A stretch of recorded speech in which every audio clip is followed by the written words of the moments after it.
Vandaar de koepel op het plein aan de Boerenstreek wordt afbrutsen. Symbolisch als eerste handeling uitviert toch wethouder Veenhouwer. De gemeente is blij dat het nou eindelijk zover is.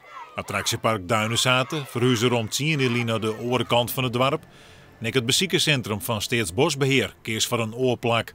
Zo'n die tijd is het stil onder de Boerenstreek. 10 jaar heeft het met elkaar geduurd, dus achterna hadden we gewoon veel eerder moeten doorpakken. Maar dat is achterna praat, we kijken niet meer achterom, maar we kijken vooruit. Voor de ondernemers wie het lang wachten. Mensen reageren er als ze buis voor de winkels doen of fietsen huren. Zeggen ze, ja, wat is dit een derde boel? Dus derde boel, zou water wonnen, jongen. Ja. Het plein dat er nou nog zou uitzocht, want er takomsimmer zou uitzien. De dik die er jetterik weer wordt weer in ere hersteld en in de ranen van de bosk wordt een klimtoer gebouwd. We kennen onze creativiteit om trots te ondernemen helemaal geen laten en maar de tiert mooi. En dat is als ondernemer belangrijk. De tiers van het dwaar niet bezetten en de meeste komen wel hebben hoorn. En wij kennen nog meer een boetenta.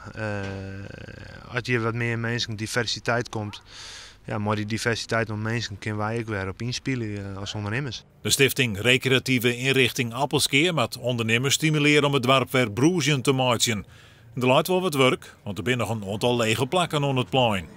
Als ze zorgen dat je aan de meesten komen, dan komen er ook ondernemers en die zeggen van hey, dat is leuk, die kennen wij wat van. Ik ken ook niet zeggen van jongens, oké, na de crisis komen er weer oren in. Dus nu is het moment om te investeren, nu is het moment om de handen in elkaar te slaan en te zeggen van hoop, we beginnen ervoor.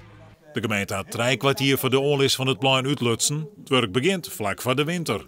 We gaan eigenlijk voor een strenge winter van 2 weken.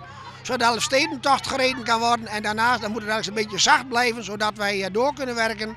Want in principe moet de eerste deel van het plannen, die moet 22 april volgend jaar voor de paas moet het klaar zijn.